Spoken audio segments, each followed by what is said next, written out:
A 1960s beauty parlor is recycled into a parlor of a different kind. Phoenix Children's Hospital is growing into one of the largest hospitals of its kind in the country. A downtown Phoenix landmark gets a major facelift, and the largest theme park in Arizona is open for business. We're getting wet and wild on this all-new episode of the Building Phoenix Show.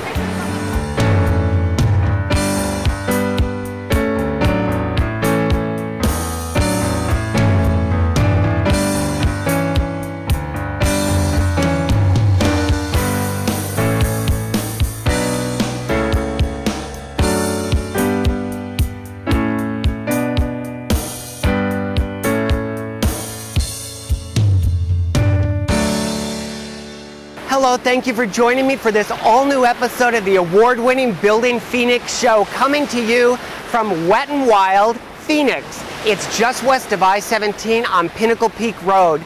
It's a 35-acre summer wonderland that's home to Maximum Velocity, the only thrill ride of its kind in the world, with 833 feet of wild drops, cool curves, and plenty of screams. But there's more to this summer playground than just cool fun.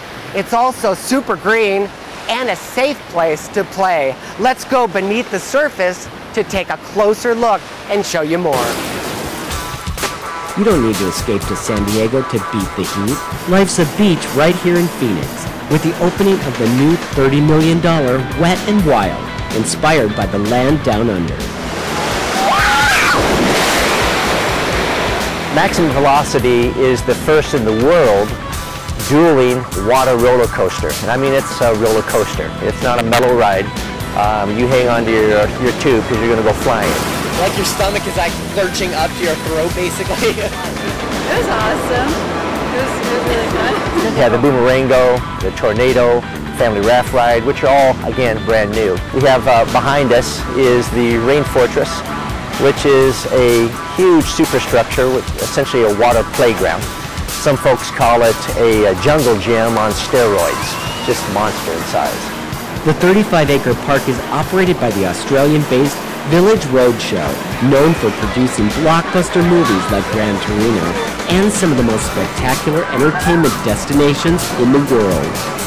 Theme Parks Village Roadshow is very large, especially in their country of Australia. They own SeaWorld, Warner Brothers Movie World, Australian Outback Spectacular, Sydney Aquarium, and then of course the Wet and Wild water parks. This year, this particular water park, theme water park, was the largest water park that was developed this year. So as far as holding our own with any park, theme water park here in the country, this park definitely can. And because the City of Phoenix Development Services was in charge of building permits and inspections, you know it's safe. We not only follow the codes, but we follow the engineer's design too. Obviously, all this stuff is designed by an engineer. We have wind load, you have live load for the people on the structure. You have a bunch of different factors that go into the design of it, and we're here to make sure that's followed also, besides the code, so it's safe. Some of these go quite a ways. The shade structures with the big sails on them, some of those, the deepest ones, those are 16, 18 feet deep, with a lot of concrete and steel to hold them up, because you have a big sail up in the air and you want to make sure it stays there. Yeah, and sometimes there's stuff missed, and it's our job to catch that in the field before the final structure is complete. The park requires 10 million gallons of water to operate, but that doesn't mean it's not green.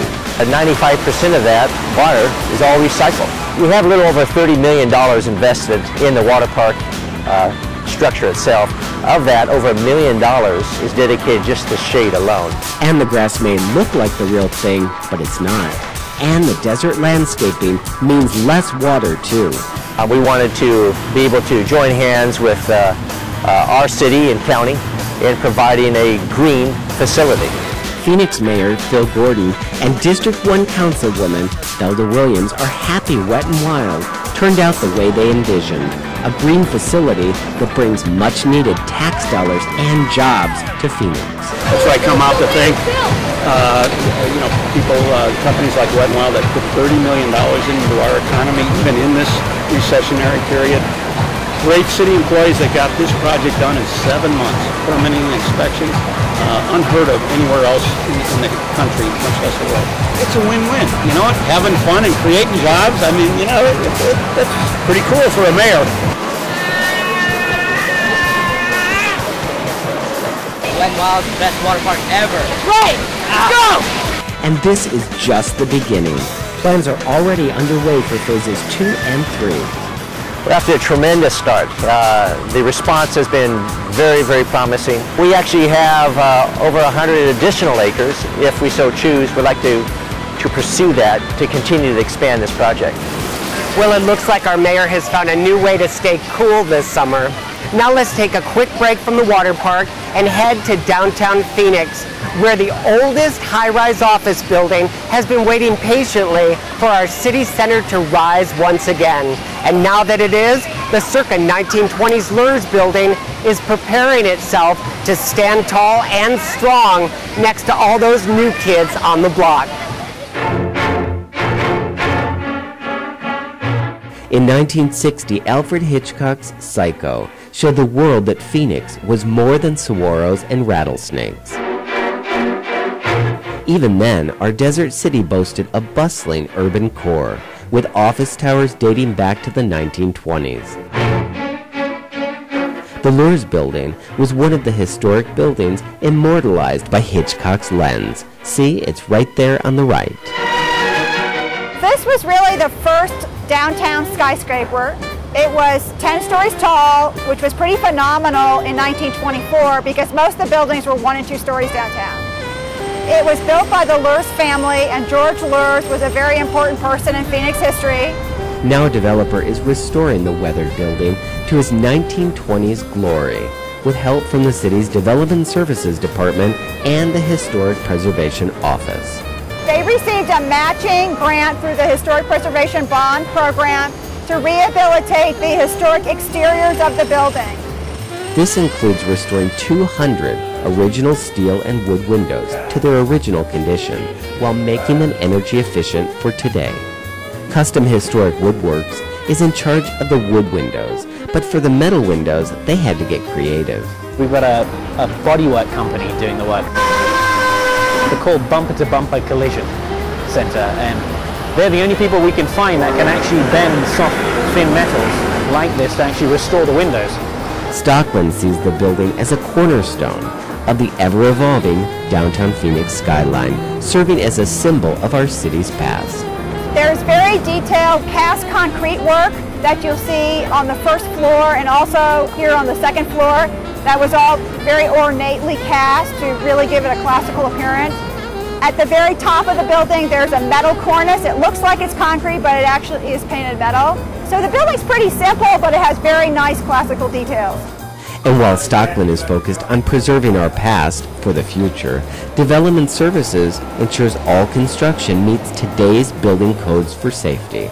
And that can be a real challenge with a near 100-year-old structure. It's inevitable that things are going to cost more because they have to meet today's standards. Today's standards are high, and they need to be for a very good reason, for public safety. And the restoration has been a voyage of discovery from the very start. It's like an onion. Every time we peel back a layer, we find something new.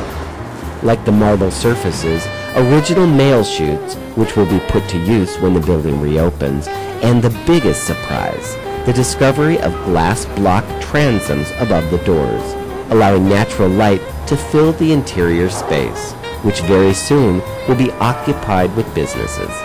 Everything from the second floor up, all the way up to the 10th floor, is going to be office, and the first floor is all going to be retail. And this building is just the beginning. The developer owns the entire city block, including the Art Deco Luhrs Tower. There's some exciting plans. What we plan to do is, first of all, restore these buildings as they should have been a long time ago. And once we're done with that, that's when we can start moving on our next phase, and that's preparing the site for a hotel. Still ahead, a 1960s beauty parlor turned pizza parlor gives new meaning to the phrase green building, and Phoenix Children's Hospital gets a $588 million makeover to make getting well child's play.